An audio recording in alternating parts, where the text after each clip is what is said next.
녹화를 해달라는 거. 그, 여러분들한테 이런 질문을 한번 해볼까? 음.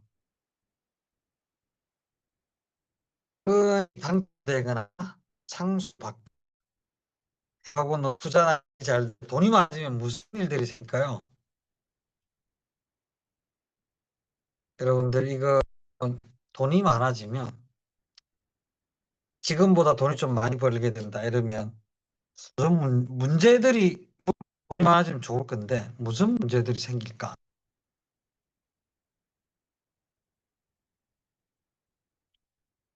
돈 라운 많아지면요. 코치는 무슨 대표님 지금 말씀하신 게 끊기거든요. 아, 그래요? 예, 이렇게 지금 들렸다가 끊어졌다가 이렇게. 여기 이렇게 화면도 인터넷이 문제가 갑자기, 있나? 잠깐. 갑자기 네. 화면도 움직이는 게 이제 이렇게 버퍼링 생기듯이 이렇게 되거든요. 아, 그래. 잠깐만요. 예. 인터넷이 뭐가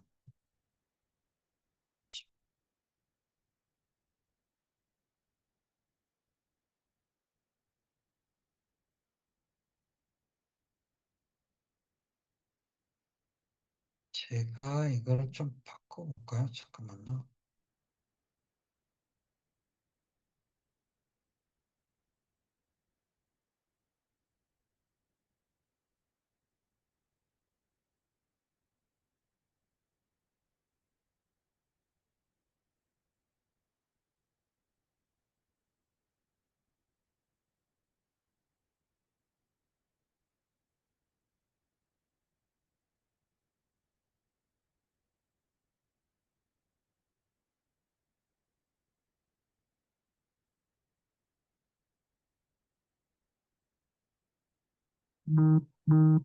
이거, 이거 좀 바꿔볼게요.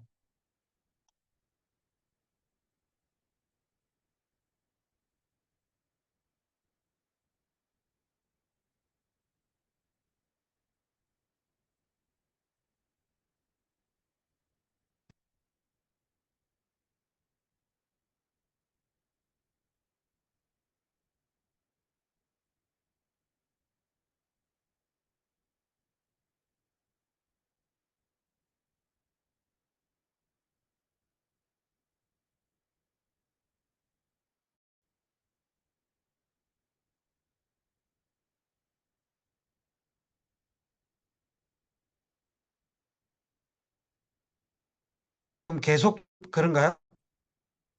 하는 모습이나 이런 건잘 보세요? 네, 계속 끊기는 것 같아요.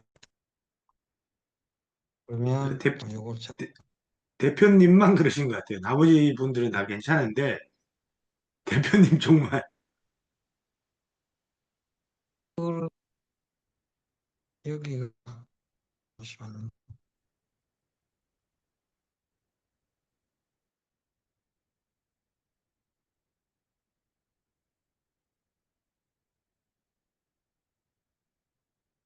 제가 다른 노트북으로 들어가서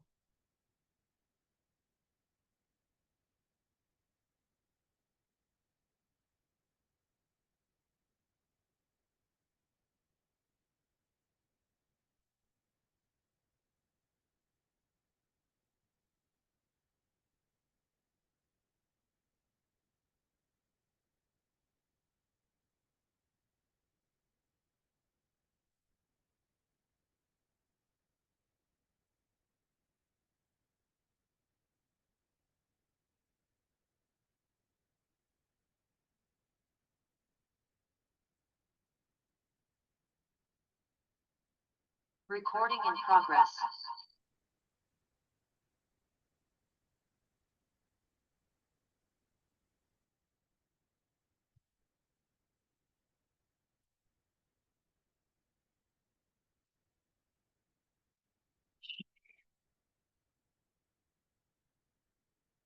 지금은 느낌이 좀 어떠세요? 네, 좀 괜찮은 것 같아요. 아, 그래요? 네. 참.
지금 괜찮습니까? 잘 보이나요? 네, 네, 잘 보입니다. 죄송합니다. 그, 다시 질문으로 돌아갔어. 여러분 혹시 이런 상상들을 한번 해보시면 어떨까 모르겠는데, 돈이 좀 많아지면 지금보다 어떤 일이 생길까? 이렇게 지키기라는 부분도 이제 지금보다 또 다른 좀 더 나은 미래나 이런 것들 상상해 보면서 우리가 생각해 볼 수 있는 건데, 돈이 많아졌던 경험들이 있으시죠, 그죠? 이렇게 저렇게. 그럴 때 우리가 고민해야 될 게 돈이 없을 때하고 조금 달라질 수 있잖아요. 여보, 복권 가끔씩 사시는 분 있으세요? 네. 가끔 사세요? 아니요, 매주 사요. 매주 사요? 어떤 마음으로 사십니까? 아, 이 문제를 해결해야 되니. 아, 그 또 복권 절대 안 사시는 분들은 혹시나 걸릴까 봐 안 사시는 거죠? 저도 예전에 네. 그런 생각 한 적이 있었던 것 같아요. 십몇 년 전에. 어? 복권 될까 무서워서 복권을 안 사는. 그래서 근데 그 습관이 아직도 안 변하는 것 네. 같아요. 복권을 안 사는 것 같아요. 자, 복권, 여러분들 처음에 로또 복권 막 나왔을 때, 로또 복권 당첨자 10가지 뭐, 10개명 뭐 이런 거 기억나세요? 일단 직장에는 휴가를 낸다. 다른 사람들은 절대 알리지 않는다. 뭐 이런 것도 쫙 이렇게 옛날에 했었는데, 돈이 생기면 우리에게 찾아오는 이제 불청객들이 있습니다. 이렇게 물론 이제 없어도 찾아오기도 하는데 사실 또 우리가 아까 우리 쭉 했던 것처럼 잘 벌고 조금 더 잘 쓰고 또 잘 모아나가는 과정들이 생겨서 우리의 자산이 불어나면 불어날수록 사실 우리를 찾아오는 불청객들이 있어요. 어떤 게 있을까요? 제가 봤을 땐 네, 돈이 많아지면 네. 삶을 시험할 만한 일들이 생겨요. 삶을 네, 시할 만한데 예를 네. 들면, 네, 그러니까 이제 뭐 여러 가지 경험적인 뭐 요소랑 고객들하고 얘기를 하다 보면요. 돈이 갑자기 없다가 확 생기면 이걸 관리할 만한 능력이 있을 것인가? 시험 당하는 그 시험대 음, 위에 딱 올라가거든요. 네, 예, 그게 이제 뭐 종교적으로 보면 이제 가끔 관리되지 않은 그러니까 관리할 능력이 우리가 이제 얘기했던 벌기, 불리기, 쓰기 이런 것들에 대한 관리할 능력이 없으면 음, 돈이 통상 많아지면 즐겁고 행복한 일이 많을 것 같은데 오히려 아까 박상우님이 얘기하신 대로 당첨이 돼서 뭔 일이 생길까 봐 그럴 만한 실험이 생기더라고. 시험이 자꾸 생기더라고. 맞아요.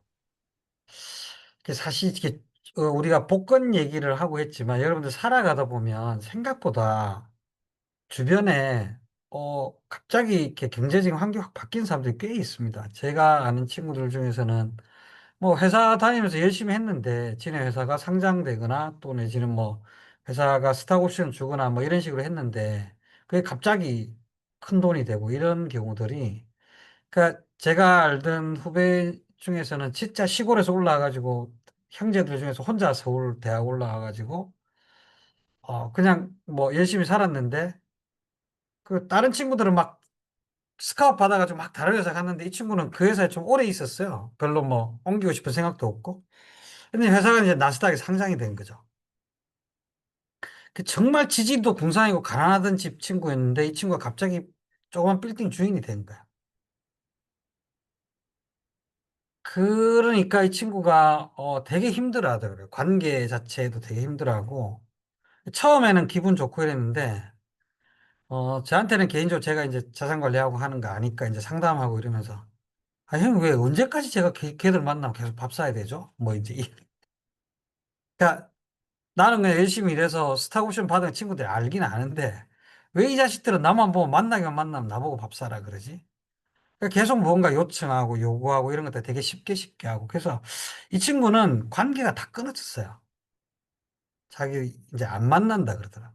만나면 자꾸 피곤하니까 그런 일들도 생기고 또 돈이 많아지면 일단 뭐 세금 문제도 생기겠죠. 제가 늘 이런 질문을 하지만 세금을 많이 내는 게 좋아요? 적게 내는 게 좋아요? 세금은 많이 내는 게 좋아요. 제가 실제로 ING에서 조금 잘 될 때 국세청에서 연락이 온 적이 있었거든요. 너 이번까지는 봐주는데 다음부터 계속 세금 이렇게 내면 가만 안 둔다. 뭐 이런 엄청 무섭더라고. 그래서 그 당시만 하더라도 그 보험 설계사들 중에 그쪽 업계에서 좀 돈이 많이 받는 사람들 중에서 세금 계산 제대로 해가지고 신고하는 사람들이 별로 없던 시대라서 그때 막 이제 이제 그런 사람들 이제 조심해야 된다 이런 얘기도 막 나오던 시대라서 저도 그냥 일반적으로 그냥 신고하다 하는 걸로 그냥 세무사가 그냥 요렇게 합니다 하면 됩니다 이렇게 신고했다가 그다음부터는 절대 환급되는 걸로 신고하면 안 된다. 막 이렇게 얘기했던 기억들이 나고. 세금이 문제가 되고. 여러분들이 돈을 노리고 사람들이 찾아와요. 이거는 뭐, 사실 이런 경우들이죠. 내가 뭐 집을 사놨는데 그 집이 갑자기 좀 뭐 개발이 되고 이래가지고 갑자기 좀 집값이 오르는 이런 경우도 포함해서 다양하게 돈이 좀 불어나는 일들이 생기면 이제 그런 것들이 찾아옵니다. 그러니까 여기서 우리가 지키기 위해서 다루는 리스크는 우리가 버는 것에도 리스크가 있거든요. 내가 어떤 사업을 하든지 직장을 옮기든지 다 리스크가 있잖아요. 새로운 직장을 옮기면 그 회사가 계속 잘 될지 안 될지 그런 리스크가 있고. 그다음에 돈을 쓸 때도 리스크가 있죠. 내가 어떻게 소비하고 지출하려고 하는 것들이 제대로 된 어떤 상품 선택인지 뭐 이런 것들에 대한 리스크가 있고 투자할 때 당연히 리스크가 있고. 근데 그런 것들은 우리가 생각과 의지를 가지고 나는 그 리스크를 택하지 않겠어라고 생각하면 어느 정도 그 줄일 수 있는 거죠. 직장 안 옮기고 사업 안 하고 투자 안 하고 이러면 관리할 수 있는 부분들인데 이 지키기 위해서 불청객이라고 하는 거는 내가 원하지 않는 거 요청하지 않았는데 찾아오는 것들이잖아요. 그래서 오지 마 이런다고 해서 안 오는 게 아니에요. 그럼 우리는 할 수 있는 게 뭐냐면 그것에 그런 리스크가 있다는 것에 대해서 알고 그것에 대해서 미리 대비하는 어떤 플랜을 수립하거나 그것에 대비할 수 있는 내 나름대로의 태도나 원칙이나 이런 게 이제 좀 필요한 거죠. 그래서 그걸 다루는 게 지키기 영역입니다. 그래서 크게 보면 제가 요즘에 강의할 때 요 그 네 가지를 얘기해요. 하나는 사람들이 찾아오죠. 우리가 돈이 많아지면 도와달라, 빌려달라, 투자해라, 같이 뭐 하자 이런 사람들이 찾아옵니다. 그걸 제가 관계적 위험이라고 이름을 지어봤고요. 그다음에 질병, 사고 이런 것들이 발생하면 되게 힘들죠. 예전에 그 이상한 변호사 우영우라고 하는 드라마 혹시 기억나세요? 그 드라마에서 가장 그 쇼킹 뭐 내지는 사람들한테 되게 인상 깊게 다가갔던 그 에피소드 중에 하나가 복권 당첨된 게 있었는데 혹시 보신 분? 아, 드라마 같은 거 안 보시는구나. 우리 선생님 예.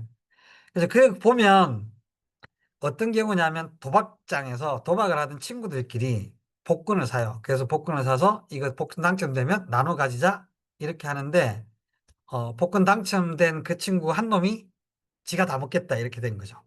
그래서 옆에 있던 친구들이 같이 나눠 먹기로 한 것도 구두 약속이다. 뭐 이런 거 가지고 이제 소송이 붙고 막 이렇게 돼요. 근데 여기 에피소드에 나타나는 건 뭐냐면 그 갖기로 했던 그 친구가 13억인가 하여튼 이 정도의 자기 이제 그 당첨금을 받아요. 근데 이 인간이 돈이 딱 생기니까 조강지처가 마음에 안 들고 바람이 나는 거지. 그래서 이혼 소송을 해요. 이혼 소송을 하는데 이혼 소송 중에 교통사고가 나서 죽어요. 그 에피소드 내에서. 그 이혼 소송 중에 교통사고 죽으면 그 돈은 누구 거 되죠? 기존 와이프께 되는 거죠. 뭐 그런 일이 그 에피소드에 있었는데 그 사실은 일이 되게 성공하고 일이 잘 됐을 때, 그럴 때 제일 무서운 게 질병, 사고, 이런 것들이지. 그 되게 무섭잖아요. 그죠? 부자가 되면 되게 무섭대요. 어, 그래서 그런 것들이 이제 질병과 사고 같은 것들이 또 우리가 여유가 생기고 이랬을 때 더 문제가 되고, 물론 없을 때는 또 더 심각한 문제가 될 수 있습니다. 그 다음에 이제 세금이 있고, 그 다음에 사기 피식. 요 네 가지로 나누어서 요즘 강의할 때는 얘기하는데, 우리가 진단한 거에 보면 요 세 가지를 나눠요. 신체적 위험, 환경적 위험, 관계적 위험.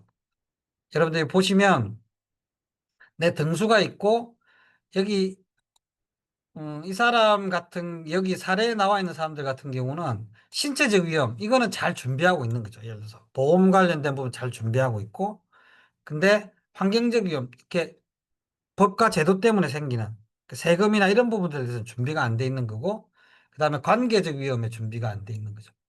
그래서 이런 부분들을 보고 우리가 내가 이런 리스크에 대해서 잘 준비되어 있는지 이런 것들을 한번 보실 수 있는 거예요. 그래서 예를 들어 코칭 포인트에 보시면 내가 체크한 것들 중에서 어떤 부분들이 잘 준비되어 있는지를 보고 이 리스크 중에서 아, 이거는 내가 좀 잘 못하고 있구나. 누구와 거래하든 계약서나 차용증 확실히 챙기기. 지인들과 거래해서 원칙과 기준 세우기. 그다음에 뭐 활용할 수 있는 절세 상품 찾아보기. 이런 것들이 내가 이런 것들 잘 하고 있냐 이런 것들을 물어보는데 이런 것들 속에서 내가 이런 것들 준비가 돼 있나 한번 스크린을 해보고 준비를 해야 되는 거죠. 근데 이제 여기 있는 것 중에 신체적 위험이나 환경적 위험 같은 경우는 내가 혼자 컨트롤할 수가 없어요. 대부분 보험을 설계한다든지 세금을 설계한다든지 이런 거는 전문가의 도움을 좀 얻을 필요가 있는 리스크죠. 그래서 이 리스크 부분들에 대해서 우리가 오늘 하나씩 하나씩 한번 체크를 해보도록 하겠습니다. 그래서 이 위험은 금방 말씀드린 대로 통제할 수 없는 위험이다라고 하는 거 있고, 그 다음에 현재가 아닌 미래의 위험이고, 전문가의 도움이 필요한 그런 위험들인데, 제가 되게 재밌는 심리학 연구들을 보면서 되게 재밌었는데, 여기 보면, 우리 그 뇌를 사진을 찍어보면, 나 자신에 대해서 생각할 때 내 내적 척도엽 여기가 이제 밝아진대요. 내가 지금 하고 싶은 거, 뭐 내가 원하는 거, 지금 현재의 나 자신을 생각하면 여기가 이렇게 밝아진대요. 근데 타인에 대해서 생각하면 여기 밝은 게 싹 줄어들고 어두워진대요. 근데 이 재밌는 실험이 뭐냐면 미래의 나에 대해서 생각할 때는 이게 밝아질까 어두워질까? 그러니까 우리 뇌가 반응하는 거는 미래의 나를 생각할 때도 이게 나 생각하는 것처럼 밝아지는 게 아니라 타인을 생각할 때와 똑같이 어두워진다는 거예요. 그래서 이게 영상에서 되게 재밌는 실험을 하는데 심리학자가 어떤 실험을 하냐면 그 옆에 있는 그 지나가는 사람한테 질문을 이렇게 해요. 지금 100세 시대니까 노후 준비가 되게 필요하지 않습니까? 그러니까 그렇죠, 그렇죠. 그 우리 모두 다 노후 준비를 해야 되는데 저도 노후 준비가 필요하잖아요. 그러니까 그렇죠. 제 노후를 위해서 연금을 좀 가입해 주시겠습니까? 이렇게 물어보거든요. 그러면 그 얘기를 들은 상대방이 뭐라고 그럴까요? 이런 미친, 이제 이런 반응을 보일 거잖아요. 그죠? 그렇게 이제 이야기를 하면서 마치 우리가 미래를 준비해야 되는 건 이래하고 비슷하다. 모르는 누군가에 가서 나를 위해서 준비할 수 있겠니? 라고 했을 때, 야, 그게 지금 중요하냐? 지금 현재 먹고 놀고 나를 위해서 준비하는 게 필요하지? 라고 하는 것들 이제 보여주는데 그 실험에서 의미하는 거는 이런 거죠. 우리의 뇌가 반응하는 걸 마치 미래의 나는 내가 아닌 것처럼 반응을 한다는 거예요. 그래서 우리가 우리 여성 코치님들 다이어트 하신 적 있으세요? 다이어트를 하면 우리가 몸을 운동을 하고 먹는 걸 조절하고 하면 뭐 날씬해지고 핏이 좋아진다. 남자분들도 요새 나이 들면 이제 배 나오고 하니까 그런 거 알잖아요. 그죠? 근데 그게 잘 안 되는 이유는 뭐냐면 그 미래의 나거든. 지금 이제 맛있는 거 먹고 싶은 그걸 즐기는 건 현재의 나고. 그래서 우리는 미래의 나를 위해서 현재의 나를 희생하는 게 마치 타인을 위해서 현재의 나를 희생하는 것처럼 여기기 때문에 잘 안 된다는 거예요.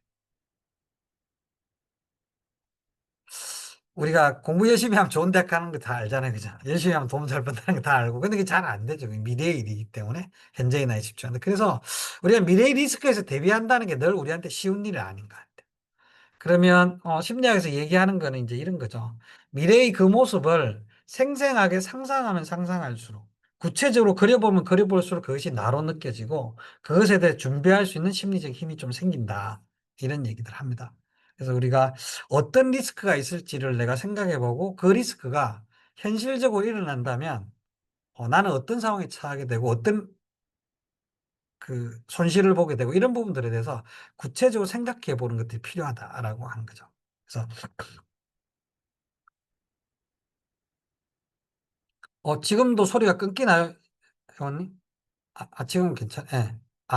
아까 걸로 돌아가서 죄송합니다.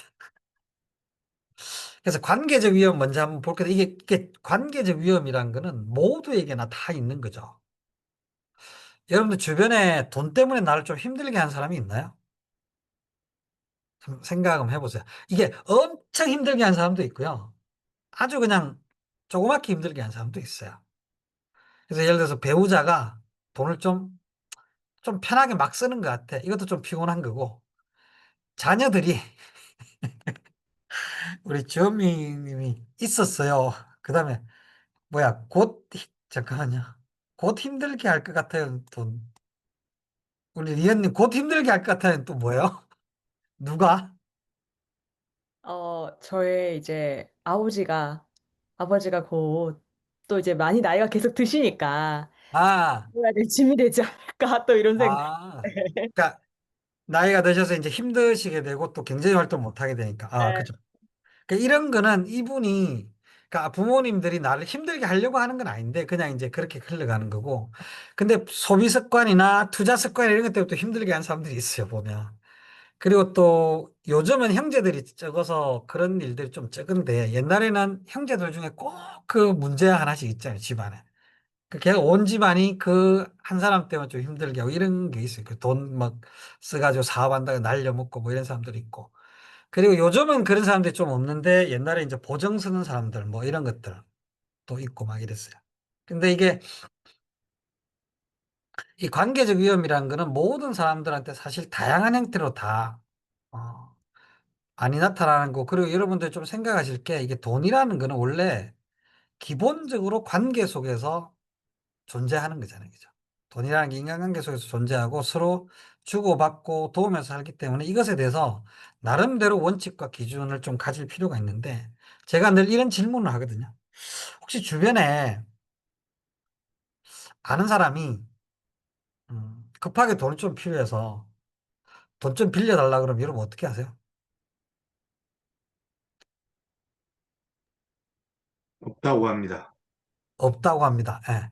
있을 네, 때나 없을 때나 똑같이. 네, 될 수 있으면 와이프가 돈 관리해서 없다. 네. 또, 안 받아도 된다면 주고 아니면 거절합니다. 우리 성향님 또 얘기해. 또 다른 분 또 있으실까요?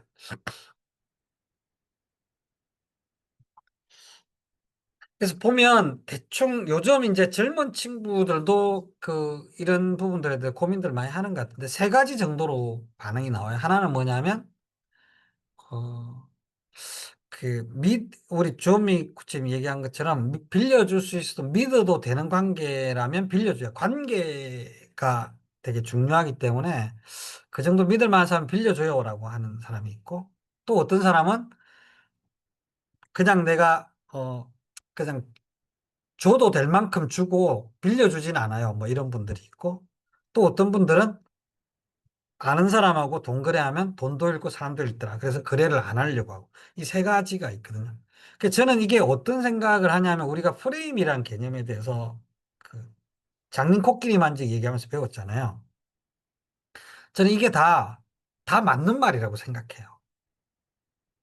근데 이걸 고정된 프레임으로 적용하면 조금 지혜롭지 못할 때도 있다라고 하는 거죠. 예를 들어 여러분 한번 생각해 보시면 나한테는 그렇게 큰 돈이 아니지만 그 사람한테는 아주 큰 돈일 수 있고 그리고 일시적 어려워서 진짜 도와주면 그 사람이 문제를 극복하고 되게 좀 회복될 수 있는 상황인데 나는 아는 사람하고 칠 때 동거래 안 해. 동거래하면 사람도 있고 돈도 있다. 이런 것들이 딱 세팅이 돼 있어가지고 안 빌려주면 그 사람한테는 되게 힘든 상황들을 긋고 그다음에 나는 좋은 관계를 맺을 수 있고 그럴 수 있는 기회를 사실은 또 놓칠 수도 있는 거죠. 근데 또 관계 때문에 늘 빌려주면 아우 그 걔하고 나하고 관계가 얼마인데 어떤 관계인데 그냥 빌려줘야지 이렇게 해서 빌려주면 진짜 돈을 잃고 사람 잃을 수도 많아요. 여러분들 이런 경험이 있으실지 모르겠는데 내가 돈을 빌려줬잖아요. 근데 나는 그 친구한테 그 정도 돈 줘도 돼요. 실제로. 안 받아도 돼. 근데 빌려갔던 녀석이 지가 미안해서 연락을 안 해요. 야, 괜찮다. 이래도 지가 미안해서 지가 갚는다 그랬으니까 지가 미안해서 연락 안 하고 그러면서 또 관계가 멀어질 수 있거든. 이게 되게 내가 원하는 게 아니잖아요.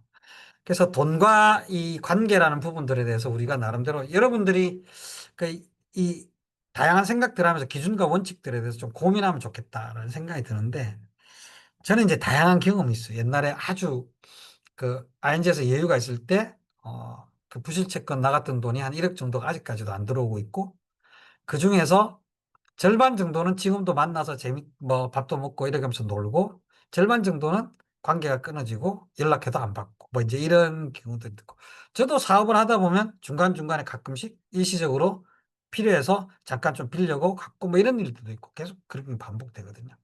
그래서 그런 것들을 쪽에서 제가 같이 공부하면서 정리한 것들을 잠깐 해보면 요즘도 이런 돈과 친구를 확실하게 있는 방법, 친구랑 동거래, 젊은 사람들도 이렇게 있고, 동업 하지 마세요. 이런 부분들이 있고, 그 다음에 가족들 간의 관계, 이런 것들이 있어요. 동업에 대해서 어떻게 생각하세요? 여러분들이 일을 하시다 보면, 동업에 대한, 그, 요청이나, 같이 한번 해보자, 이런 요청들을 많이 받아요. 우리 김학무님 쉽지 않아. 예, 그죠. 쉽지 않죠. 우리는 생각 속에 그런 게 있잖아요. 야, 아는 사람들과 동업하면 이게 관계도 나중에 결국 안 좋아지더라. 뭐 이런 얘기들 하고, 성공하기 힘들다. 뭐 이런 얘기들 많이 하잖아요. 이게 이제 저는 그것도 이제 프레임이라고 생각하는데, 사실 세계에서 되게 잘 나가는 기업들 전부 동업한 기업들이죠. 마이크로소프트, 그 다음에 뭐죠? 애플, 이런, 그죠. 그래서 우리 박상훈 코치님도 잘 되면 잘 되는 대로, 안 되면 안 되는 대로. 우리가 이런 생각들 많이 하는데, 실제로 보면, 자기가 가지고 있는 게 역량이고 돈이 있고 기술이 있고 이런 게 있으면 같이 잘 결합해서 성공하고 성장한 기업들이 되게 많아요, 생각보다. 근데 우리는 실패한 이런 것들에 대해서 사례가 많고 그러다 보니까 에이, 동업하면 안 돼, 뭐 이런 생각들 하죠. 저도 지금 동업을 하고 있거든요.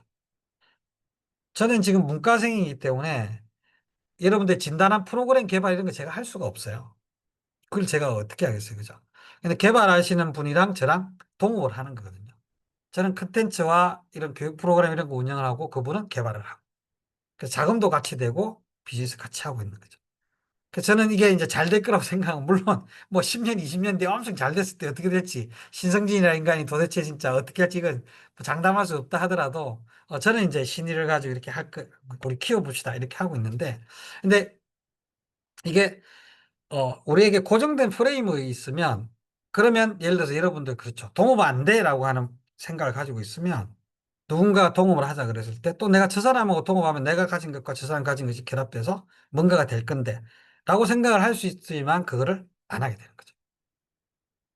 그래서 그러면 어떻게 하는 게 좋으냐?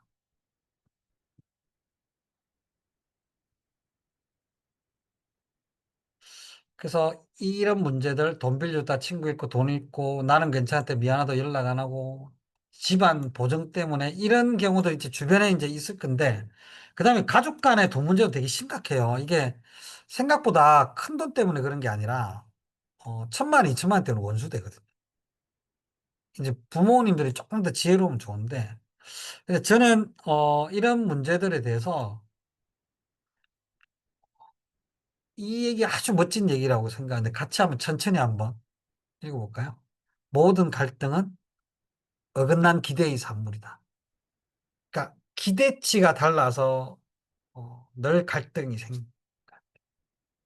그래서 이 부분들이 나는 네가 이 정도 해줄 거라고 생각했는데 그게 못 맞추고 이럴 때 생기는 문제들인데 지인 간의 금전 거래를 생각할 때 이 사람들이 돈을 빌려가면서 돈을 안 갚을 거라고 생각하고 마음을 먹고 빌려가는 건 그건 사기잖아요. 그죠?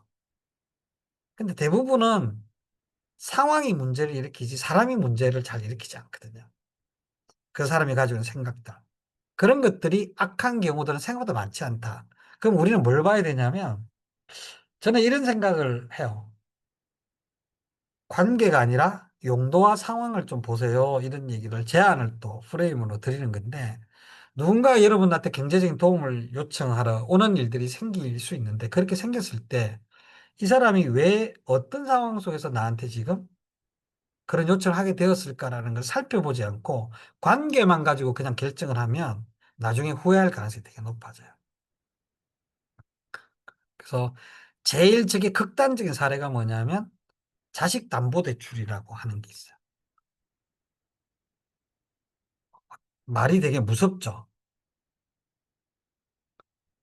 혹시 들어보셨어요? 자식 담보 대출? 자식을 담보로 맡기고 대출을 받는 게 아니고요. 우리 교황님 들어보신 적 있을 거예요.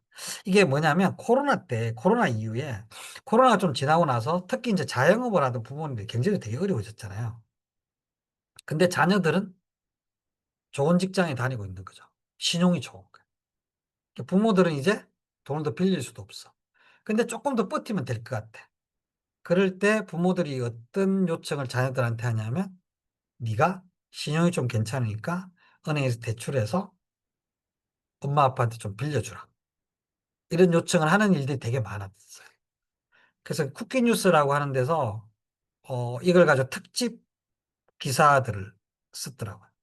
그래서 얘기하다가 그 쿠키뉴스 대표하던 후배가 이렇게 얘기하다가 형님 저희들 그거 특집 기사 한번 냈어요 라고 하길래 찾아보니까 그런 친구들끼리 커뮤니티가 있는 거예요.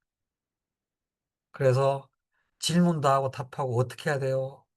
아버지가 이러는데 여러분도 어떠실 것 같아요? 부모님이 그 자녀가 돼서 한번 상상 한번 해보세요. 부모님이 야 네가 대기업 다니고 괜찮으니까 신용대출해서 아빠한테 좀 대출해줘. 이러면 자녀들이 어떨 것 같으세요?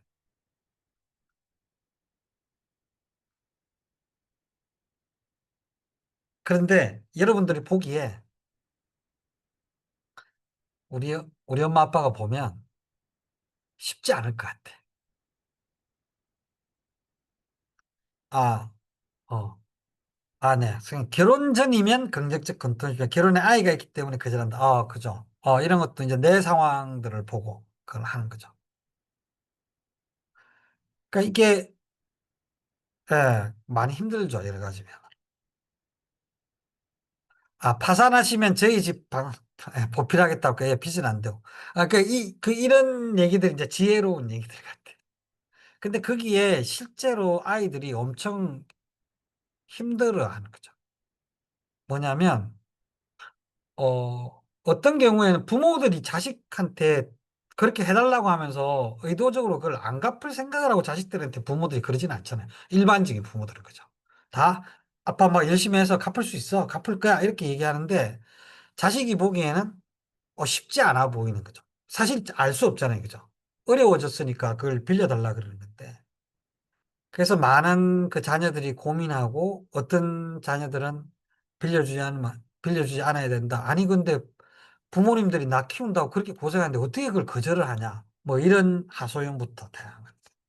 그럴 때 우리가, 어, 용도가 아니라 관계가 아니라 용도와 상황을 고려하라. 왜 그러냐면 최악의 경우는 이런 거죠. 자식까지 신용에 문제가 생기는 거예요. 이렇게 되면 온 가족이 회복이 안 되잖아요. 그래서 그 성향님 말씀하신 것처럼 옷 뭐 이렇게 좀 그냥 차라리 완전히 그 파산이나 이렇게 하고 나면 내가 모실 수는 있지만 빚을 내가 주는 건 아닌 것 같다. 이런 생각들을 그 상황을 보면서 판단하는 게 필요하다. 저는 관계들을 여러분들이 계속 보시고 이런 부분들에서 조금 벗어나서 다른 프레임을 가지는 게 좋지 않을까 이런 생각을 하고요.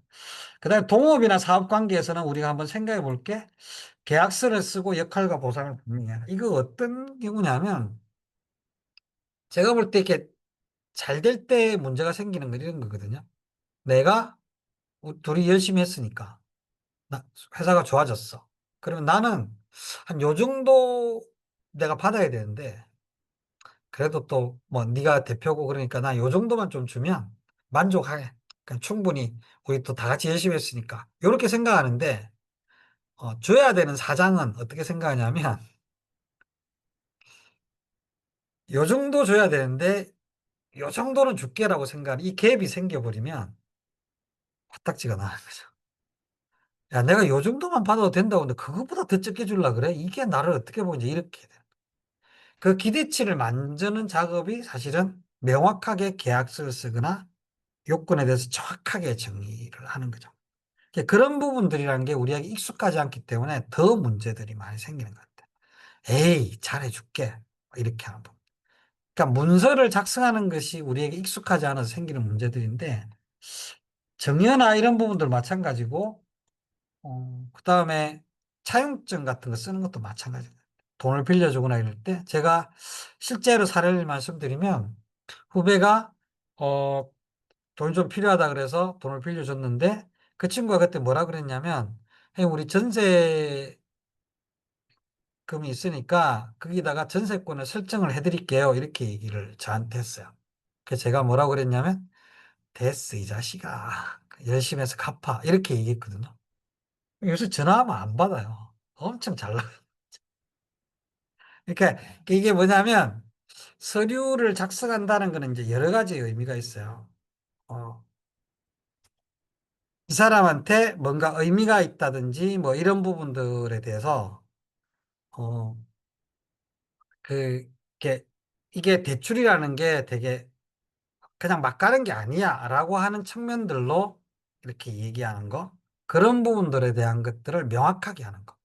그래서 제가 이런 얘기를 하는데, 만약에 돈을 대출에 좀 빌려달라고 하는 친구한테, 야, 그 차용증 쓰자라고 얘기하는데, 그거에 대해서, 야, 우리 관계에서 무슨 차용증이야? 이런 친구하고는 그냥, 관계를 끊으세요. 그거는 말이 안 되는 태도예요.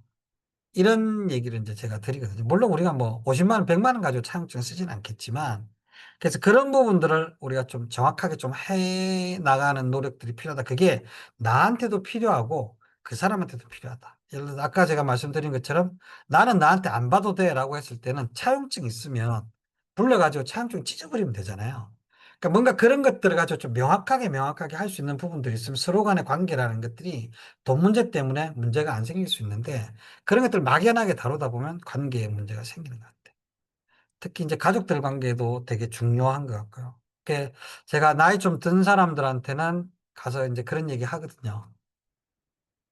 자녀들이 당신들한테 상속이나 증여 얘기하기 힘들다.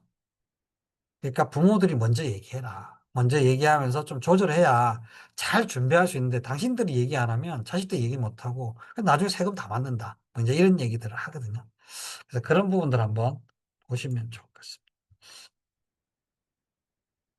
그다음에 그 관계적인 문제에서 상속 증여 플랜이 필요한 이유. 이게 100세 시대라서 나이가 들면 인지 능력을 상실하잖아요. 여러분 치매문이라고 아세요? 치매문이가 뭐냐면 우리나라 사람들 중에서 치매로 판정받은 사람들의 소유로 되어 있는 자산. 그게 얼마나 정도 될까요? 우리나라 사람들 중에서 치매로 판정받은 사람들이 가지고 있는 자산이 얼마 정도 될까요? 그걸 치매문이라고 이렇게 언론에서 얘기를 하더라고요. 지난번에 기사 난 게 이게 얼마였냐면 154조인가 그랬어요. 엄청 많죠, 그죠? 그래서 우리 나이가 들면 인지 능력이 상실되고 그 돈이 어디 갔는지 모르고 뭐 이런 일들이 막 그래서 그런 부분들이 발생할 수 있고, 그 다음에 노노상속이라고 하는 거는 일본에서 이게 되게 문제가 되고 있었는데, 아버지가 돌아가시면서 상속을 했는데 상속받은 자녀가 70이야. 60이야. 이러면 이게 상속받은 재산이 물론 안 받는 것보다 좋기도 하겠지만 그 상속받은 자산의 성격에 따라서 아무 도움이 안 되고 별로 인생에 변화를 못 일으키는 거죠.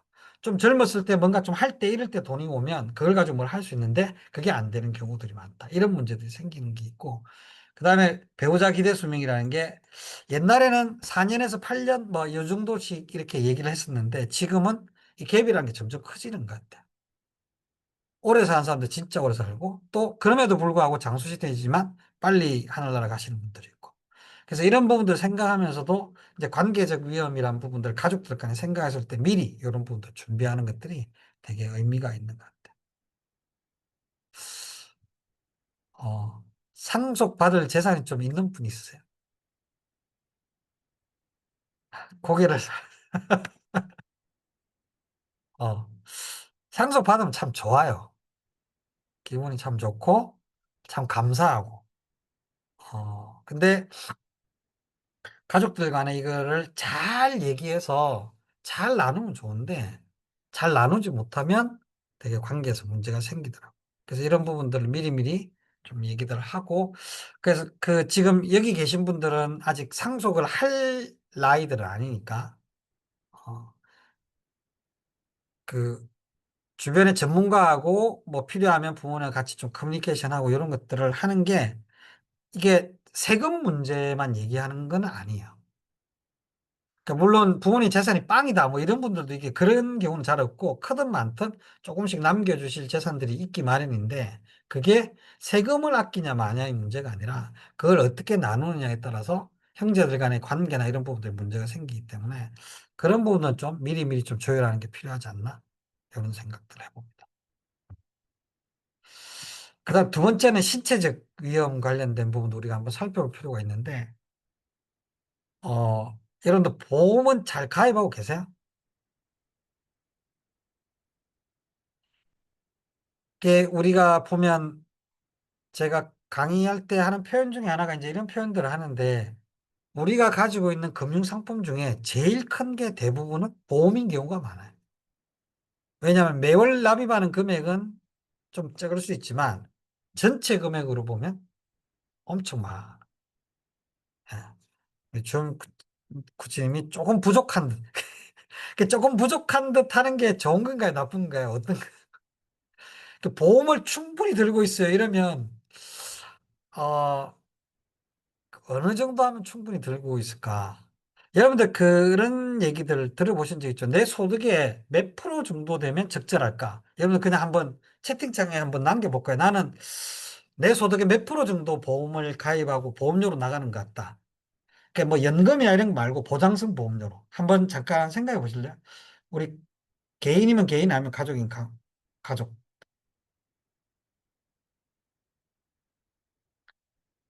우리 홍성양 씨님은 어떤 부분들이 고민이실까요? 보험료를 얼마나 내야 될까? 이게 고민이실까요?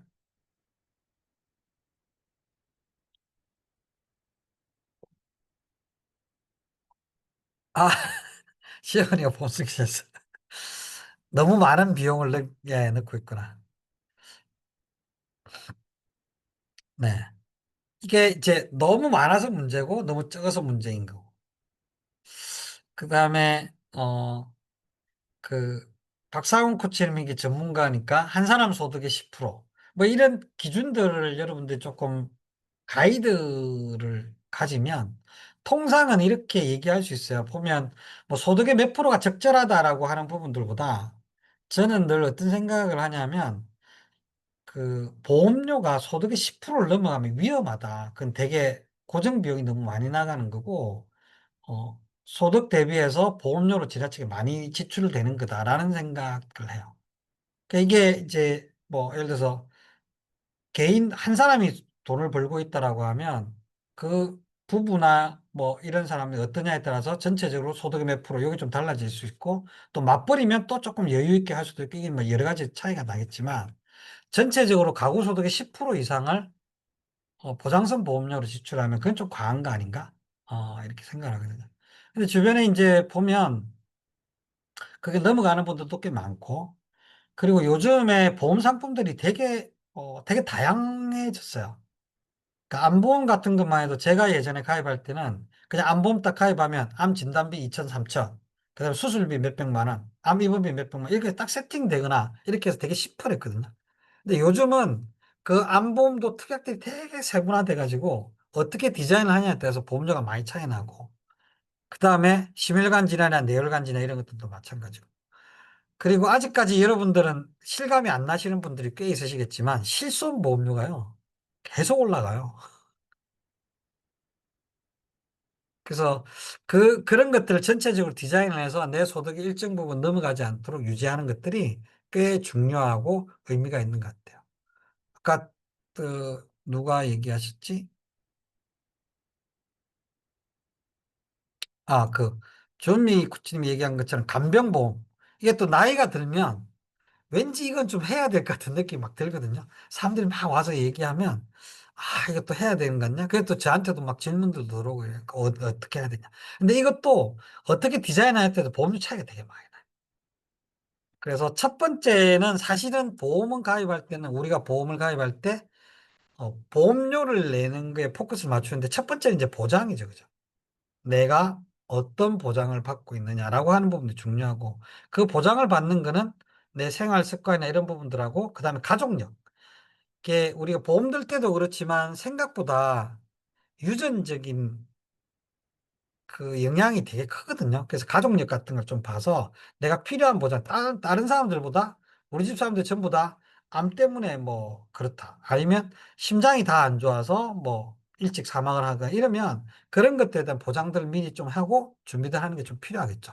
이제 그런 것들 살펴서 적절하게 보장을 하는 게 필요한 것 같아요. 이거는 사실 전문가하고 내가 가지고 있는 거하고 상담을 쭉 해봐야 되는데 근데 우리가 이제 상담을 하기 전에 어느 정도 우리가 가이드를 가지고 좀 상담하는지 필요할 부분들이 있어서 몇 가지만 좀 여러분들한테 좀 말씀을 드릴게요. 그래서 이게 아프거나 사고가 나거나 죽거나 오래 살거나 이게 네 가지 때문에 이제 보험을 든다 그러는데 이 오래 살거나라고 하는 거는 은퇴 설계나 우리가 투자를 통해서 이제 해결하는 거고 요 세 가지를 이제 보장을 하는 거죠. 그래서 통상 보면 질병, 사고, 조기 사망 이런 부분들에 대한 리스크가 있는 거고 요때가 문제가 되는 경제적인 거는 치료비하고 소득 단절이 두 가지예요.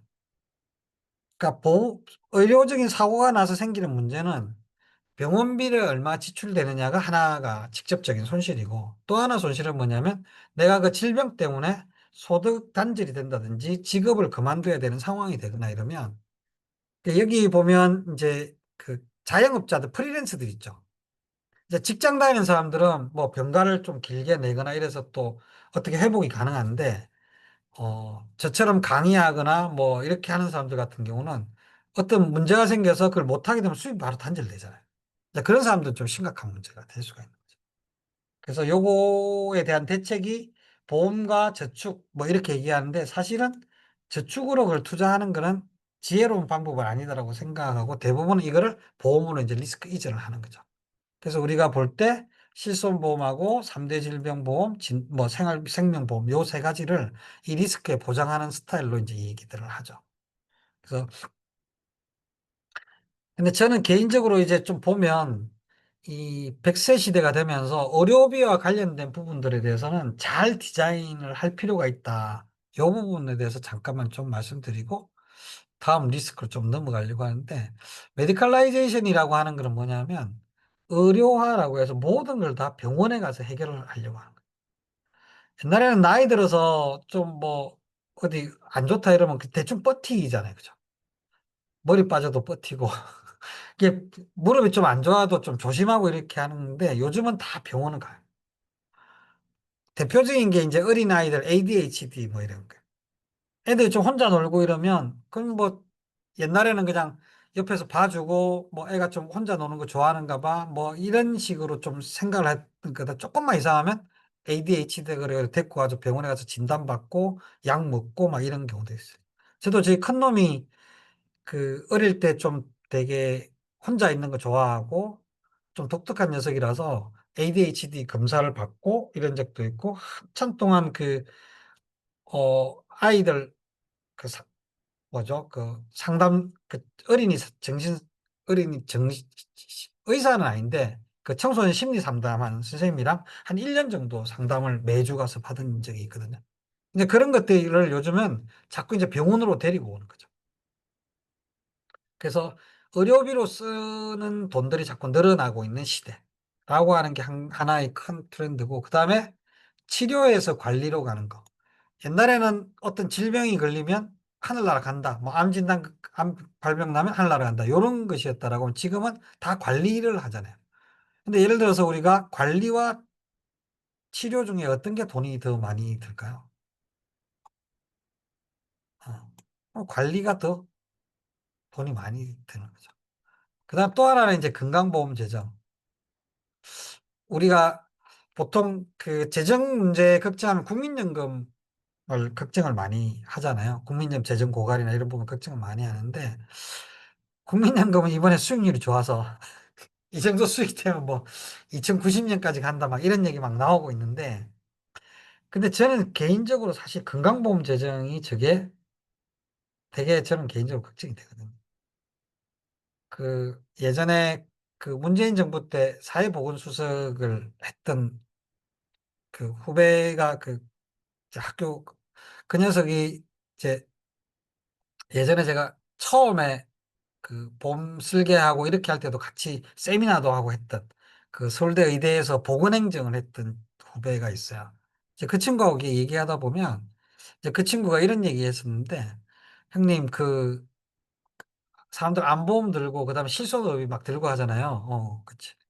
그 돈을 건강보험으로 하면 전 국민 무료 진료를 할 수 있어요. 뭐 이제 이런 얘기들을 했었거든요. 근데 지금 많은 사람들이 건강보험료 내는 만큼 보험료를 따로 내고 있는데 그거를 이렇게 합치면 된다 뭐 이런 얘기들을 막 하고 있었는데 지금 이렇게 보면 그 제가 12년도에서 15년도 요때 이제 통계를 보면서 그런 것들 같이 고민하고 스타디를 했던 기억이 나는데 2012년도에 벌써 건강보험 재정의 3분의 1을 65세 노인 인구들이 로 썼거든요. 그때 노인 인구가 12.3% 정도 됐어요. 지금 이제 20% 넘어갔죠. 그러면 건강보험 재정의 거의 많은 부분들이 노인 의료비로 들어가다 보면 다른 쪽의 의료비 지출이라는 게 되게 부담스러워지는 거죠.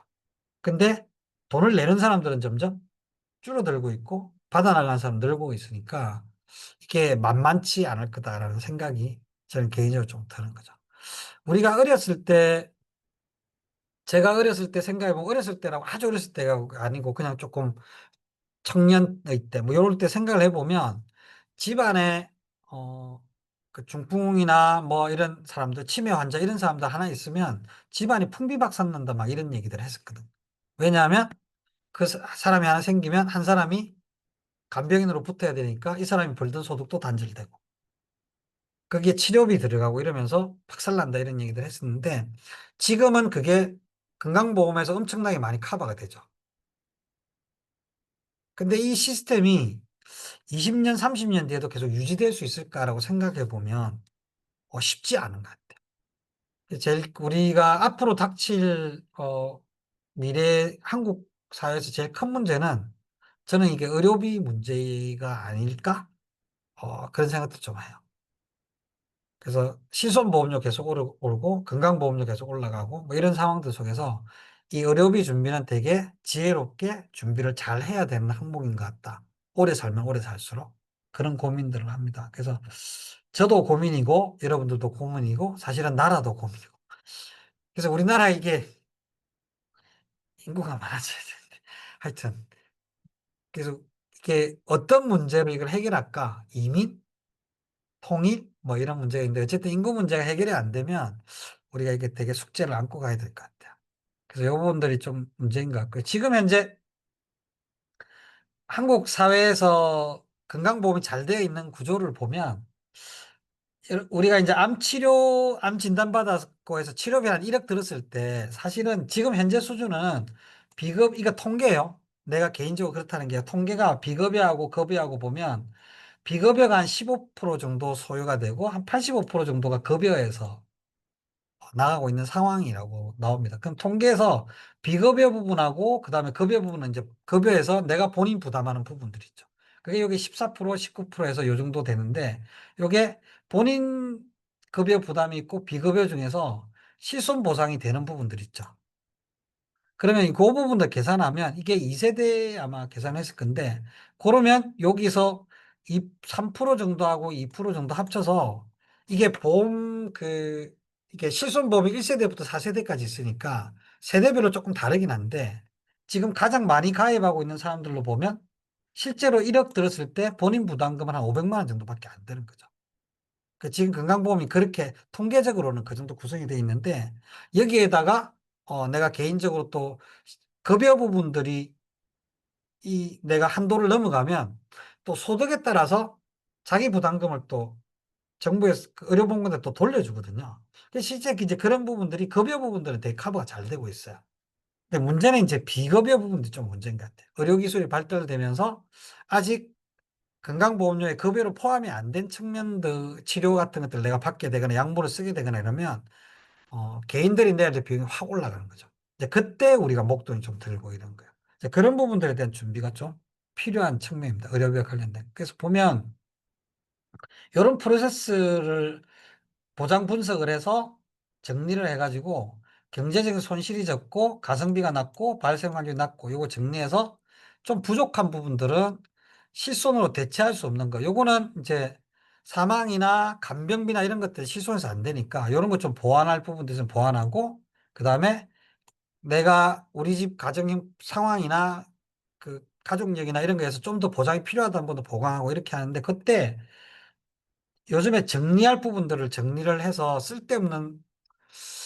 쓸데없다라기보다도 발병한다 하더라도 큰 문제 안 되는 거. 가장 대표적인 게뭐 치아보험 같은 거죠. 그 치아보험을 조금 받으면 좋지만 사실은 그걸 가입을 안 한다고 해서 큰 문제가 생기는 건 아닌데 매달 보험료가 나가니까 그런 보험료들 아껴서 중요한 질병 위주로 보장하는 거. 이런 것도 좀 더 낫지 않냐.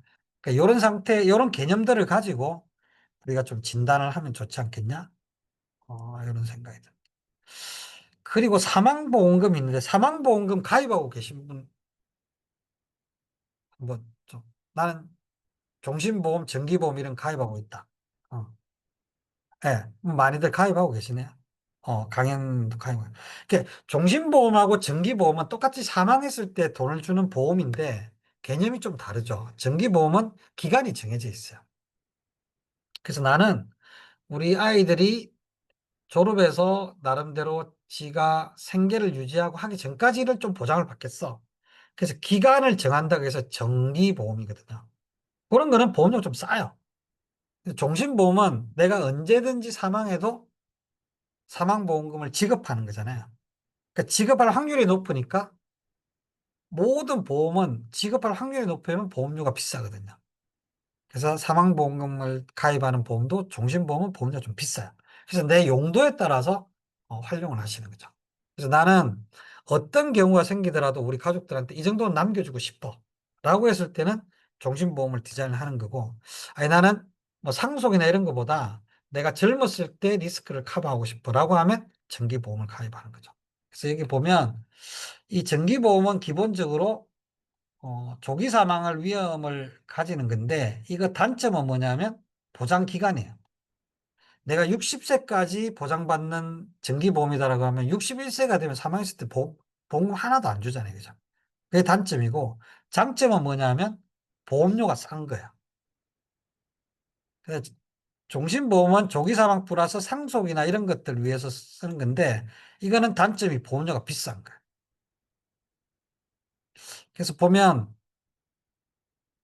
여러분들이 이제 이 사망보험금은 옛날에 제가 90년대 후반에 막 종신보험 막 판매할 때는 그때 가족사랑 이러면서 엄청 많이 판매를 했었는데 지금은 좀 구체적으로 니즈를 보고 이제 디자인을 하고 같이 추천을 하고 그다음에 필요 없는 부분들은 좀 줄여도 될 부분 줄이고 아니면 자기 가족 상황에 따라서 재산 상황에 따라서 필요하면 더 가입을 할 걸 권유하고 이렇게 하고 있어요. 그래서 보면 실제로 이건 되게 극단적인 비교인데 똑같이 1억 보장을 받고 10년 납한다 그랬을 때 10년만 보장받는 거는요.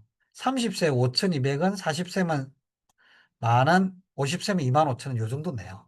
내가 50세인데 10년만 보장받을 때 할 때 2만 5천 원 정도만 내면 되거든요.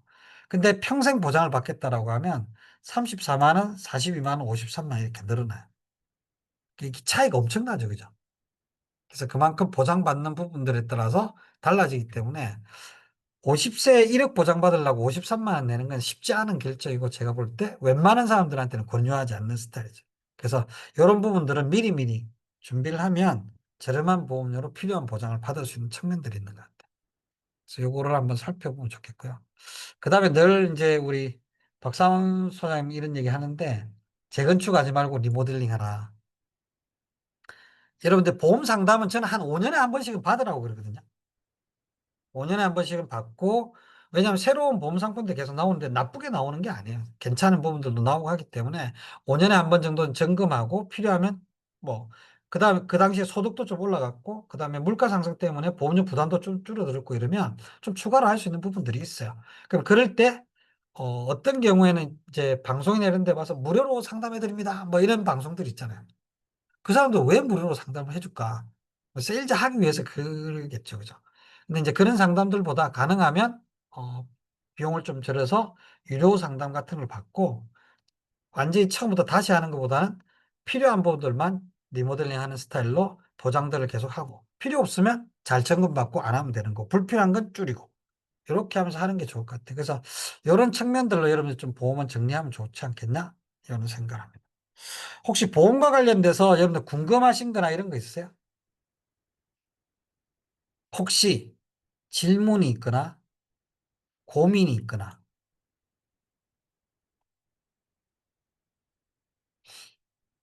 그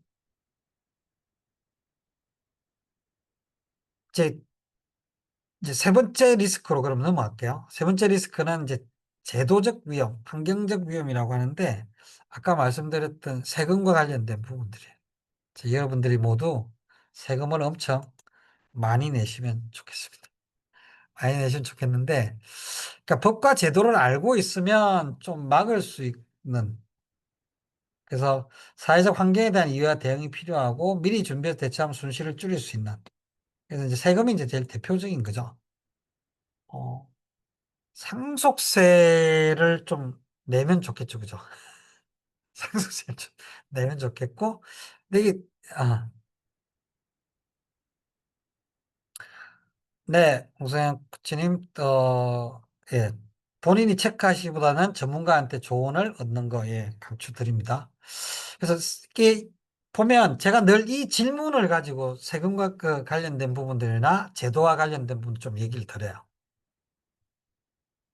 그래서 이게, 어, 우리가 이런 얘기들 드라마에 보면 많이 나오잖아요. 아버지가 사업 실패하고 큰 빚을 남겨두고 갑자기 돌아가셨어요. 교통사고가 나기도 하고 다양해요. 그러면 자녀들은 저 아버지가 남겨주신 저 빚을 갚아야 되나요? 안 갚아도 되나요?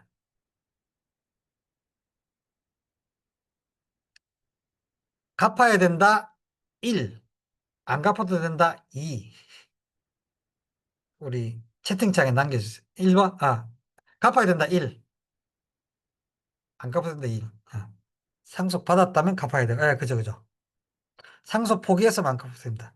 여러분, 이거 지금 제가 이 질문을 한 십몇 년 동안 계속 이렇게 강의하면서 이 부분 얘기하면서 해보거든요.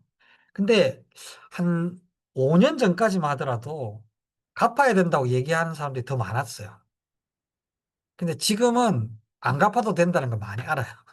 우리 리언 코치님은 모르는데. 이게 우리나라에 보면 상속 포기하고 한정승인이라는 제도가 있어요. 그래서 아버지가 빚을 남겨두고 가면 상속 포기라는 건 뭐냐면 빚도 안 받고 재산도 안 받는다. 다 안 받아.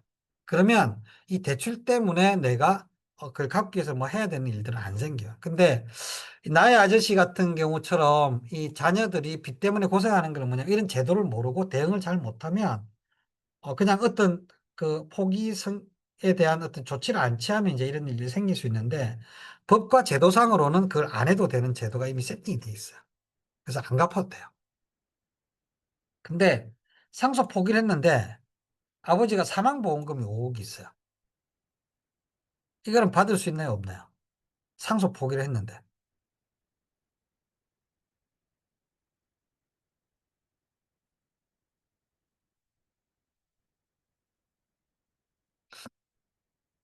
수익자 지정에 따라 다르다. 예. 또 수혜자 정해진 것에 따라서 수혜자가 어떻게 그러니까 예를 들어서 보통 상속인 아니면 뭐 자녀 이렇게 하잖아요.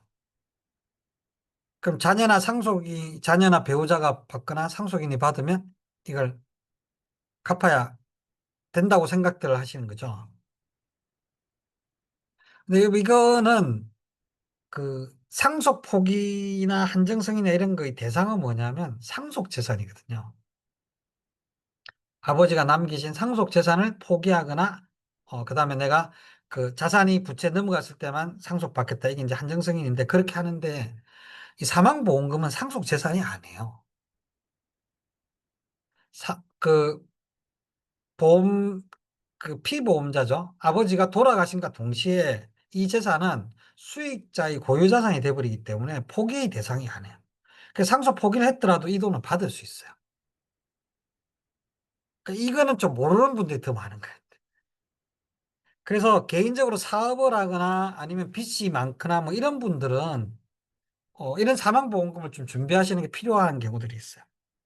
그러니까 어떤 경우에도 내가 이 돈만큼은 우리 자녀나 배우자에게 남겨주겠다. 라고 하면, 이게, 그렇게 되는 거죠. 그래서 이게 보면, 이게, 근데 세금은 내야 돼요. 이제 규정이 다른데 어떤 거냐면, 민법상으로 상속재산이 아니기 때문에 상속은 받을 수 있다. 근데 세법상으로는 우리가 세법상 간주상속이라고 하는 게 있거든요. 이거는 민법상 상속재산이 아니지만 상속재산은 그냥 간주해서 세금을 때린다. 라고 하는 규정이 있어요. 그래서 세금은 내야 돼요. 근데 물론 5억을 받는다고 해서 세금을 내진 않죠. 다 공제받기 때문에. 그래서 이런 부분들은 필요해요. 물론 이제 돈 빌려주는 사람도 있으니까 막 재밌게 떠들면 안 되겠죠. 신난다고. 근데 어쨌든, 근데 이렇게 됐는데, 근데 사실 이 가정이 재혼 가정이에요. 그래서 어머니가 이 돈을 가지고 또 자산을 잘 키워서 어느 정도 자산을 유지하고 있다가 새어머니가 돌아가셨어요. 그 새어머니가 낳은 자녀도 있죠. 그러면 새어머니가 낳지 않은 자녀와 새어머니가 낳은 자녀가 있는데 새어머니가 남기신 이 자산을 새어머니가 낳지 않은 자녀들이 상속을 받을 수 있을까요? 없을까요? 우리 여명쿠치 못 받는다라고 왜 못 받을까요? 책에 써 있어서 알았어요.